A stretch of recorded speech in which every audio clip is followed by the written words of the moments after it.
Right, so we're doing a little video here on this PelPro pellet stove, and it's something I'm considering use in my bus. And right now my Blue Eddy's charged at 100%. The AC is on. I just charged it, and we're going to turn on the PelPro. I like this Model 60. It just has one control, and you just turn it on and it starts up. You can see the green light blinking there, and then on this you could see this is where it sucks the electricity. You can see it's taking 315 watts. So I already did this once, and for like about 5-10 minutes at the most, I don't think it was even that it's going to suck 300 watts, and that's just to get the igniter light lit. And when the igniter is at the right temperature, then it starts dropping pellets, and then it drops down quite a bit, all the way down. I was getting around 50 watts. But we're going to take a look here and let it do its thing, and take a pause here in the video.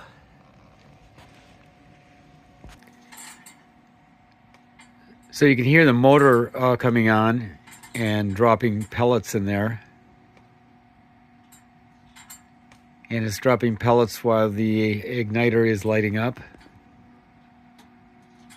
And you can see it's gone up to like 324, 323 watts. Probably taking a little bit of watts to turn the dispenser on the pellets. And it stopped, and you can see it drop back down to 310. All right, you can see the flame has started up now, and we're still drawing 300 watts, and that won't drop down until that flame has gone for a while. Like I said, it's like within 10 minutes at the very most. Okay, you can see that it's actually dropped down to 0 now, because the flame is going really good. I think it's once it gets going, you don't need, it's just a starter coil to get the flame going. But once it gets going, it doesn't take any power, but it will take power when that fan comes on, and that's what we're going to look at here. And it should be coming on any time here. Now, the thing I like about this stove is that it's just kind of warm on the side. That's the warmest part, where you can actually put your hand. It is warm. Here it's totally cold. The back is totally cold. The floor, the base is totally cold. So you could just mount this right to the wood floor. It'd be good. I mean, I probably would do something a little bit more protective, but this has been going all winter, and there's no issue. In the back, you just can go right out the back, as you can see the pipe back there. Now, I think you can just basically put a vent out there and go straight.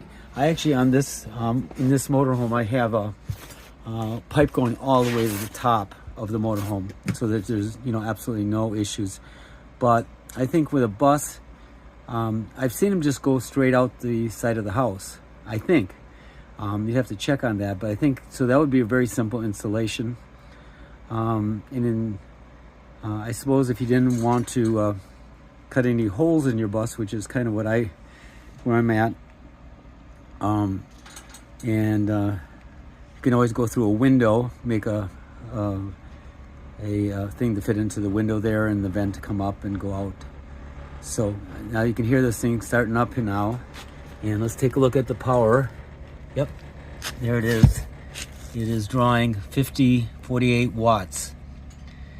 Okay, so that's the fan, and when this thing is blowing heat out, which is a nice thing about this as opposed to a wood stove. Well, there's quite a few things that I like besides a wood stove. It's quite clean in the sense that you just have bags of pellets that you can just kind of store somewhere. It also has forced air, so you have air blowing out here. So it's kind of like a furnace in a house, and so This one's making a lot of noise. It quiets down. It's just that this one has a lot of years on it, and that probably the motor bearings need to be replaced or something.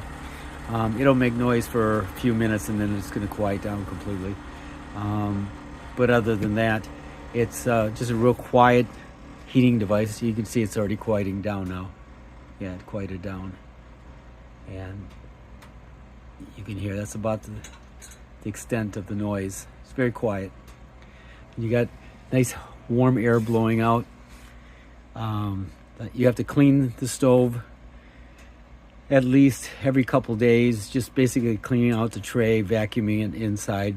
If it gets too much ash in there, it won't work. But this is a very simple stove. It has one control. I really like this. It's very accessible to replace any of the parts. I replaced the igniter.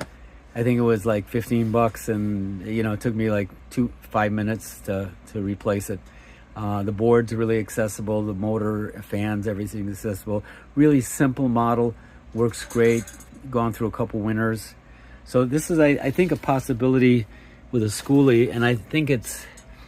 I'm gonna basically leave this thing going using my Bluetti here, and let it go for the next couple days and see how much power it takes. Right now, it's taken 4%, but it barely charged. It was like actually at 99. And the last time I tried it, and it just turned over 100, so it wasn't fully 100% charged.